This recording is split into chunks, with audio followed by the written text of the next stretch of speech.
اللہ کے نبی کے اوپر ظاہر کر دی کہ یہ بتا دو جہنم میں یہ عذاب ہے، جنت میں یہ مطلب بھائی انعام ہے، عیسیٰ علیہ السلام آئیں گے، دجال کو ماریں گے، قیامت کی یہ علامات ہیں. تو یہ سب جو ہونے والی باتیں تھیں یہ اللہ کے نبی نے خود سے نہیں بتایا، اللہ نے اطلاع دی. ارے تو خود سے نہیں بتایا، یہ تو ہمارا عقیدہ ہی نہیں ہے نا بابو. نہیں، آپ کا عقیدہ تو یہ نا عطائی علم غیب. بے شک. تو عطائی علم غیب کا تو میرے بھائی جو عقیدہ ہے باطل ثابت ہو گیا نا. یہ علم غیب ہے ہی نہیں. ارے اس کا تو تم نے خود نہیں مان لیا نا کہ اللہ نے تم نے خود نے مانا نا. ابھی ابو خان ابھی تم نے خود نے مانا نا کہ وہ اللہ نے بتایا، تو اللہ کا علم سے اللہ کے رسول کو بتایا تو اللہ علم غیب اس کو نہیں کہیں گے نا، اس کو غیب کی اطلاع کہیں گے، غیب کی خبر کہیں گے. علم غیب تو الگ ہو جائے گا. ہاں یہی تو مسئلہ ہے. علم غیب اس کو کہتے ہیں ایسا علم جو بنا حواس خمسہ کے پتہ چل جائے. لیکن یہاں تو اللہ تعالیٰ وحی کے ذریعے اللہ کے نبی کو بتا رہا ہے نا، کیونکہ اللہ سبحانہ و تعالیٰ قرآن میں کہتا ہے میرا نبی اپنے دل سے کچھ نہیں کہتا، وہ وہی کہتا ہے جو اس پر وحی کی جاتی ہے. یعنی کہ اللہ کے نبی نے جو کچھ بھی کہا دین میں وہ سب اللہ کی طرف سے بتایا گیا تھا. خود سے اپنی پاور سے، اپنے علم غیب سے، اپنی سوچ سے اللہ کے نبی نے اس دین میں ایک رائی کے دانے کے برابر بھی کوئی چیز بھی نہیں بتائی. جو کچھ دین میں بتایا سب اللہ کی طرف سے تھا. تو یہ علم غیب کہتے ہیں. امانی میں آپ سے کہوں کہ اللہ ہے، ٹھیک، اب کیا ہم کو علم غیب ہو جائے گا؟ بھائی ہم نے تو اللہ کو دیکھا نہیں. یہ تو اللہ کے رسول صلی اللہ تعالیٰ علیہ وسلم، یہ تو ایمان ہے نا ہمارا. ہاں تو ایمان ہے نا، اب اس کو علم غیب ہم نہیں کہہ سکتے نا، یہی تو بات ہے. اللہ تعالیٰ نے اللہ کے نبی کو اطلاع دی، اللہ کے نبی نے صحابہ کو اطلاع دی، صحابہ کے ذریعے میرے بھائی محدثین اور میرے بھائی حدیث کی کتابیں، بکیں، عالم، ان سے ذریعے میرے بھائی جو یہ اطلاع تھی وہ ہم تک پہنچ گئی. تو یہ اطلاع ہے، اس کو علم غیب ہم نہیں کہہ سکتے. اچھا رکو میں دلیل نکال دیتا ہوں. آپ لوگوں کو میرے بھائی پتہ نہیں میرے کے اوپر مطلب یہ ہو گیا ہے کہ افو خان بعض وہ اہل حدیث ہے، یعنی کہ ہمارا دشمن ہے، بعض اس کی بات کچھ نہ کچھ کر کے اس کو ننگا کرتے رہو. تو وہ دقت نہیں ہے، لیکن بھائی چارہ مت ختم کرو. سنو افو خان علم غیب کہتے کسے میں بتاؤں تمہیں، رکو ایک منٹ چپ رہنا ہے. ہاں بھائی آپ بولیے آرام سے. علم غیب کس کو کہتے ہیں بتائیے. دیکھو غیب وہ چھپی ہوئی چیز ہے جس کو انسان نہ تو آنکھ، کان، ناک وغیرہ یا کسی حواس سے محسوس کر سکے اور نہ بلا دلیل عقل میں آ سکے. اس کو کہتے ہیں علم غیب. اور دوسری کوالٹی علم غیب کی یہ ہے اب جو یہ آپ نے بتایا یہی تو میں نے آپ کو میرے بھائی اسٹارٹنگ میں آپ کو بتا دیا تھا کہ بنا حواس خمسہ کے، یعنی کہ نہ سنے، نہ دیکھے، نہ محسوس کیے، نہ کسی سے پوچھے، نہ عقل میں آئے، نہ دل میں آئے، نہ ذہن میں آئے، وہ چیز غیب ہے، انسین. علم غیب ہوتے کتنے طرح کے ہیں؟ علم غیب کتنے طرح کے ہوتے ہیں؟ علم غیب بھائی ایک ہی طرح کا ہوتا ہے. جو چھپی ہوئی چیزیں ہوتی ہیں اس کو کہتے ہیں غیب، اور اس کا جو علم ہوتا ہے اس کو کہتے ہیں علم غیب. تو چھپی ہوئی چیزوں کا جو علم ہے وہ اللہ سبحانہ و تعالیٰ نے پہلے میرے بھائی اس تعلق سے بتا دیا کہ اس زمینوں اور آسمان کا جو علم ہے وہ صرف اللہ سبحانہ و تعالیٰ جانتا ہے. تو اللہ کے علاوہ کوئی غیب نہیں جانتا. لیکن اللہ اپنے پسندیدہ رسولوں کو چن لیتا ہے، اپنے غیب پہ مسلط کر لیتا ہے. نہیں مسلط نہیں کر لیتا. آیت کو میرے بھائی ٹھیک سے پڑھ لیجئے گا، اعلیٰ حضرت کا ترجمہ. غیب کی اطلاع دے دیتا ہے، خبر دے دیتا ہے. دیکھو میں بتاتا ہوں آپ کو، غیب کی دو قسمیں ہوتی ہیں. وہ غیب جس پر کوئی دلیل قائم ہو سکے، یعنی دلیل سے معلوم ہو سکے. اور فار ایگزامپل جیسے جنت، دوزخ اور اللہ تعالیٰ کی ذات اور صفات کے، دیکھیے جو دلیل سے ثابت ہو سکتا ہے اس کا اس دنیا آج کی مثال آپ کو یہ دے رہے ہیں، جیسے ماں کے پیٹ میں کیا ہے یہ میرے بھائی غیب ہے. لیکن اس کو آپ میرے بھائی الٹرا ساؤنڈ کے ذریعے پتا کر سکتے ہیں کہ ماں کے پیٹ میں بیٹا ہے یا بیٹی ہے. سنو تو صحیح. جی بتائیے. غیب کی دوسری کوالٹی یہ ہے کہ دوسرا غیب وہ ہے جس کو کسی دلیل سے بھی معلوم نہ کیا جا سکے.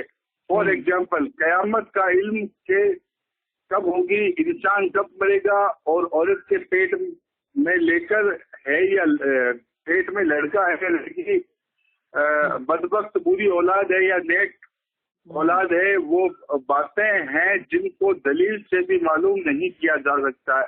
کسی دوسرے غیب کا مفت الغیب کہا جاتا ہے. سمجھ گئے؟ ایک ہاں آیت یہ ہے سب پڑھ قرآن کی، چکا ہوں بھائی میں، کوئی نئی چیز بتائیے. سنیں قرآن کی ایک آیت ہے پارہ نمبر 32 سورہ نمبر 72 آیت نمبر ہے 26 اور 27. ہاں سورہ جن کی آیت نمبر 26 اور 27. اللہ غیب کا جاننے والا ہے اور کسی پر اپنے غیب کو ظاہر نہیں کرتا مگر اپنے پسندیدہ رسولوں پر. دیکھو اس کی تفسیر میں بتا دیتا ہوں آپ کو. اچھا آپ تفسیر بتائیں گے، بتائیے بھائی. ہاں میں جو قرآن کی جو آیت نہیں بالکل بھائی، دیکھیے ہم سے کوئی اچھے انداز میں بات کرتا ہے ہم اس کی بات پوری سنتے ہیں. بتائیے آپ آرام سے بولیے. ہاں غیب کی کچھ یوں تعریف ہے کہ غیب سے مراد ہے وہ چھپی ہوئی چیز جس کو یہ تو میں نے آپ کو بتایا ہی تھا ابھی. جی جی جی ٹھیک ہے نا. چیز ہے حواس نہ پا سکے اور نہ بدحتان اس کا عقل چاہے.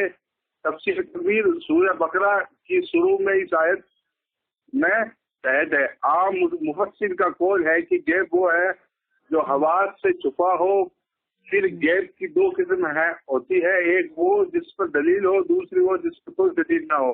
تفسیر روح البیان میں شروع سورہ بقرہ کی آیت کے تحت ہے یہ. ٹھیک ہے. اور میں آپ کو بتا دوں غیب بھی دو طرح کا ہوتا ہے، ایک ذاتی ہوتا ہے، ایک عطائی علم غیب ہوتا ہے.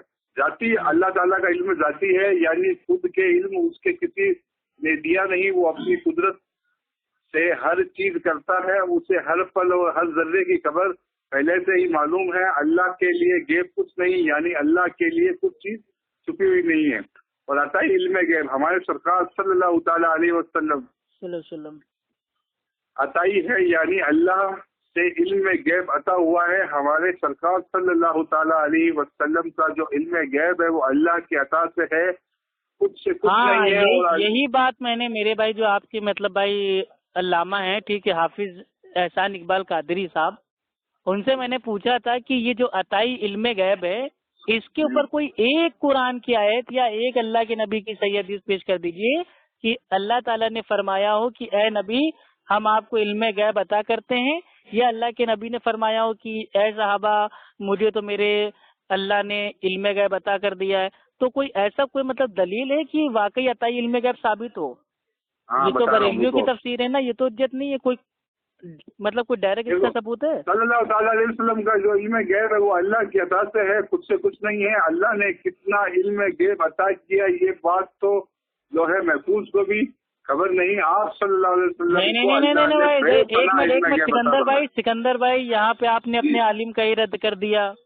آپ کے حافظ احسان اقبال قادری کہتے ہیں کہ اللہ تعالیٰ نے اللہ کے نبی جو کچھ نہیں جانتے تھے سب سکھا دیا، یعنی کہ سب کا علم غیب دے دیا.